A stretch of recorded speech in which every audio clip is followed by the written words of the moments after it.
Dear students, आज की video उन छात्राओं के लिए बहुत ही उपयोगी है जब वे हिंदी से इंग्लिश में ट्रांसलेट करते हैं तो उस समय पर उन्हें वर्ड मीनिंग्स की काफ़ी प्रॉब्लम्स आती हैं। उन छात्राओं के लिए यह वीडियो बहुत ही उपयोगी है।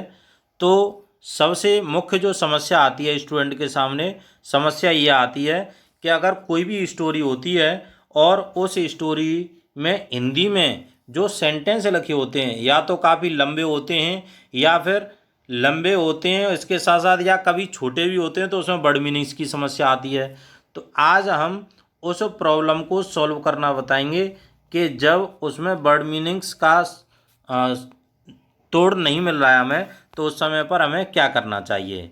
तो पहले हम इसका एक एग्जाम्पल लेते हैं, एक उदाहरण लेते हैं। जैसा कि स्क्रीन पर एक एग्जाम्पल दिखाई दे रहा है, भारत में ऐसा कौन है जो गुरु नानक जी के नाम से परिचित नहीं हो।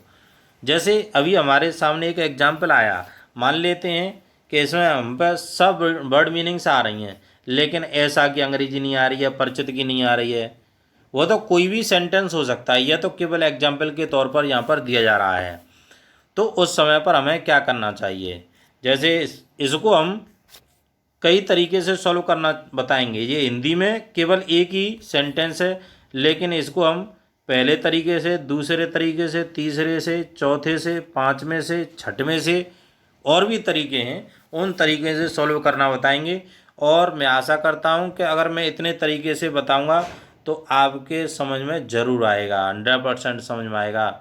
तो सबसे पहले मैं पहला तरीका सीखता हूँ। जैसे हिंदी में लिखा है, भारत में ऐसा कौन है जो गुरु नानक जी के नाम से परिचित नहीं हो। तो इसका मैं पहला तरीका भी आपके सामने स्क्रीन पर आ रहा है। अब आपके सामने पहला तरीका आ चुका है। जैसे आपका हिंदी में सेंटेंस था, भारत में ऐसा कौन है जो गुरु नानक जी के नाम से परिचित न हो। भारत में ऐसा कौन है, तो कौन है कि लगा देंगे who is in India. Bharat में ऐसा कौन है जो गुरु नानक जी के नाम से परिचित नहीं हो। ऐसा की अंग्रेजी यहाँ पर लगाने की ज़रूरत नहीं है। भारत में ऐसा कौन है, हु इज़ इन इंडिया, जो गुरु नानक जी के नाम से परिचित नहीं हो। या जो के लिए हमने दैट का प्रयोग कर दिया।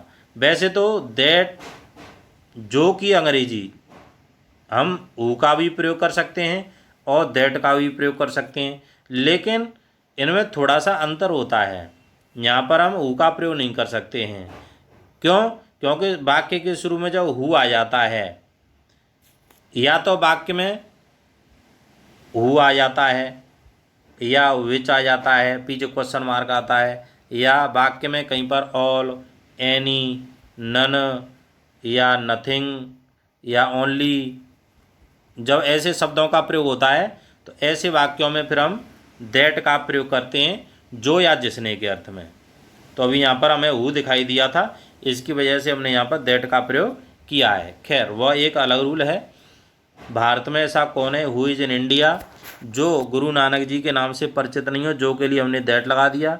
Is not familiar with the name of Guru Nanak, is not familiar with the name of Guru Nanak. ये तो पहला तरीका हुआ जो कि शब्दों के अनुसार ही किया गया है, जैसा कि हिंदी में दिया गया था उसी के अनुसार। अब दूसरा इसका तरीका आ रहा है। दूसरा तरीका, जैसे मान के चलते हैं कि हमें परिचित की अंग्रेजी नहीं आती है। अभी हमने परिचित की अंग्रेजी पढ़ी, लेकिन अब मान के चलिए हम जानते नहीं हैं, तो उस समय पर क्या करना चाहिए। जैसे क्वेश्चन दिया था हिंदी में, भारत में ऐसा कौन है जो गुरु नानक जी के नाम से परिचित नहीं हो। भारत में ऐसा कौन है, हु इज़ इन इंडिया, जो के लिए दैट लगा दिया, जो गुरु नानक जी के नाम से परिचित नहीं हो। तो हम इसको ऐसे भी तो कह सकते हैं, जो गुरु नानक जी के नाम को नहीं जानता हो। तो परिचित की जगह पे जानना भी कर सकते हैं हम, इस तरीके से भी हम कर सकते हैं। तो who is in India, Bharat में ऐसा कौन है, दैट जो does not know the name of Guru Nanak, जो गुरु नानक जी के नाम को नहीं जानता हो। हमने परिचित को जानना में बदल दिया। अब हम इसको तीसरे तरीके से समझते हैं। पहला तरीका ही बताया गया था और दूसरा तरीका हो गया, तीसरा तरीका अब आने वाला है अब आपकी स्क्रीन पर। जैसा कि हमने हिंदी में पहले शुरुआत में ही पढ़ा था, भारत में ऐसा कौन है जो गुरु नानक जी के नाम से परिचित नहीं हो। तो हमें इसको हिंदी में ऐसे भी सोच सकते हैं कि भारत में प्रत्येक व्यक्ति गुरु नानक जी के नाम से परिचित है। उसका सेंस यही है कि जो गुरु नानक जी के नाम से परिचित नहीं हो, तो इसका मतलब यह प्रत्येक व्यक्ति गुरु नानक जी के नाम से परिचित है। In India everyone is familiar with the name of Guru Nanak. Hindi में हमने इसको घुमा लिया थोड़ा सा। इसका अब नेक्स्ट तरीका सीखते हैं, जो कि तीसरा तरीका था। तीसरे में बस हमने एक बात यह जानी कि भारत में ऐसा कौन है, तो कौन है इसका सेंस यही तो हुआ कि प्रत्येक व्यक्ति परिचित है, तो हमने एवरीवन से बना दिया इसका। चौथा तरीका आता है। चौथा तरीका थोड़ा सा कठिन है। There would be none in India, Bharat में ऐसा कोई भी नहीं होगा। दैट, जैसा कि अभी थोड़ी देर पहले बताया गया था कि नन वाले वाक्यों में जो कि अंग्रेजी दैट लगाते हैं। There would be none India, Bharat में ऐसा कोई भी नहीं होगा। That would be familiar with the name of Guru Nanak, जो गुरु नानक जी के नाम से परिचित नहीं हो। यह जो सेंटेंस का सॉल्यूशन किया गया है था थोड़ा सा कठिन है। नेक्स्ट, ये तो चौथा तरीका हो गया। पांचवा तरीका अब आपके सामने आ रहा है। जैसा कि हम जानते हैं कि शुरुआत में हमारा हिंदी में सेंटेंस दिया हुआ था कि भारत में ऐसा कौन है जो गुरु नानक जी के नाम से परिचित नहीं हो, तो हमें इसको ऐसे भी कह सकते हैं, भारत में प्रत्येक व्यक्ति जानता है गुरु नानक जी के नाम को। तो हम इसको ऐसे भी कह सकते हैं, भारत में प्रत्येक व्यक्ति गुरु नानक जी के नाम को जानता है। In India everyone knows the name of Guru Nanak. अब हम इसको अगले, ये तो पांचवा तरीका समझा, अब हम इसको छठवें तरीके से समझेंगे। नेक्स्ट तरीका है आपके सामने।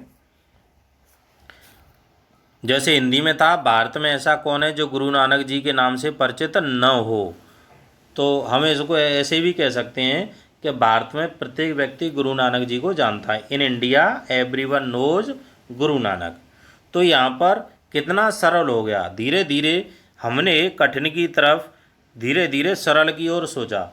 तो कहने का तात्पर्य है कि हिंदी में कितना भी सेंटेंस कठिन आ जाए, लेकिन उसका जो सेंस है उसका सेंस नहीं बिगड़ना चाहिए। सेंस सेंटेंस का वही रहना चाहिए जो कि उसका दिया हुआ है, लेकिन उस सेंटेंस को हम इंग्लिश में कितने ही तरीके से ट्रांसलेट कर सकते हैं। जैसा कि कुछ स्टूडेंट देखते हैं कि अलग अलग किताबों में उसका जो ट्रांसलेशन है अलग अलग तरीके से सॉल्व किया हुआ होता है। इसका कारण यही है कि सभी लेखक अपने अपने मतों के अनुसार उसका सॉल्यूशन करते हैं, तो इसलिए उसकी परवाह या उसकी चिंता करने की आवश्यकता नहीं है। आपको भी उसी तरीके से सीखना है। आपको सेंटेंस को रटना नहीं है कि इसी तरीके से हो सकता है, केवल एक ही तरीका है। एक सेंटेंस के इंग्लिश में ट्रांसलेट करने के कई तरीके हो सकते हैं, अतः उसके सेंस को समझने का प्रयास करें, रटने का प्रयास नहीं करें।